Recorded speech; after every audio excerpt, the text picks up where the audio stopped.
এই পর্যন্ত গরুর মাংসের যত রান্না করেছি বা যত রেসিপি বলুন, যত রকমের আইটেম বলুন, তার ভিতরে এই রান্নাটা সব থেকে বেস্ট।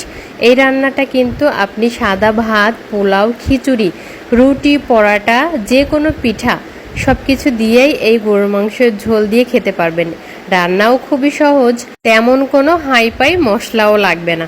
তো চলুন দেখে নিই এই সিম্পল গরুর মাংস রান্নার রেসিপি। সামনে যেহেতু কুরবানির ঈদ, এইভাবে গরুর মাংস রান্না করে দেখবেন, খেতে দারুণ লাগে। তো প্রথমে আমি এখানে মাংসগুলো নিয়েছি। মাংসগুলো কিন্তু হাড়, চর্বি, মাংস, হাড্ডি সব কিছু একসাথেই নিয়েছি। আর এই ধরনের মাংস নিলে কিন্তু রান্না করলে খেতে অনেক বেশি স্বাদ হয়। তো মাংসগুলোকে আমি ভালো করে ধুয়ে কেটে পরিষ্কার করে নিয়েছি। এখন এখানে মশলা অ্যাড করব। দিয়ে দিচ্ছি কুচানো পেঁয়াজ, এখানে দিয়ে দিচ্ছি আদা, রসুন, পেঁয়াজ বাটা। এগুলো সব সমপরিমাণে দিয়েছি, মানে 2 চা চামচ করে দিয়েছি আদা, রসুন, পেঁয়াজ। তারপর দিচ্ছি হলুদের গুঁড়া পরিমাণ মতো, মরিচের গুঁড়া স্বাদ মতো, লবণও স্বাদ মতো দিয়েছি।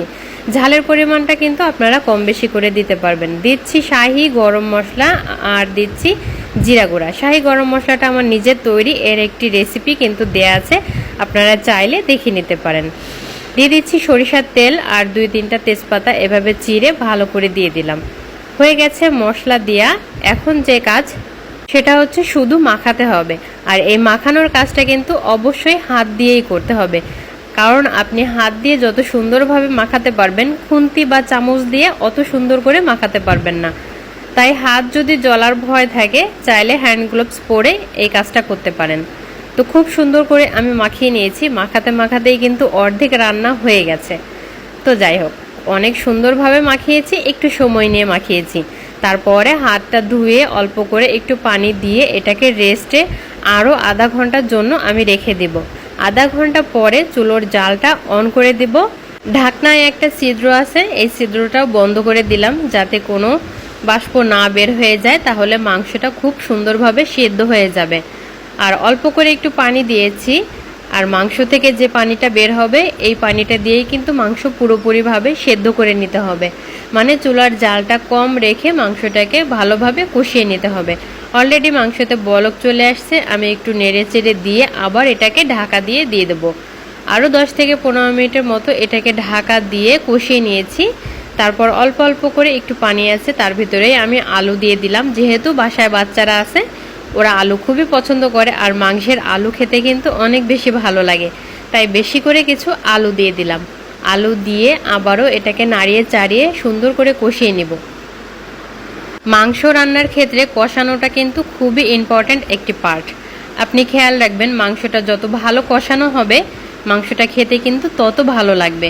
তো একেবারে ভাজা ভাজা করে কিন্তু আমি মাংসটাকে কষিয়ে নিয়েছি, মানে সুন্দর একটা সুঘ্রাণ বের হওয়া পর্যন্ত।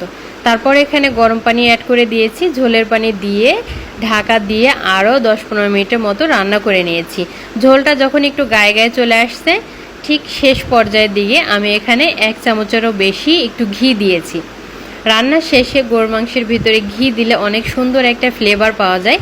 আর সাথে দিয়েছি টালা জিরা গুঁড়া। এই 2টা জিনিস যদি আপনি রান্নার শেষে ব্যবহার করেন, আপনার গরুর মাংসের স্বাদ কিন্তু দ্বিগুণ হয়ে যাবে।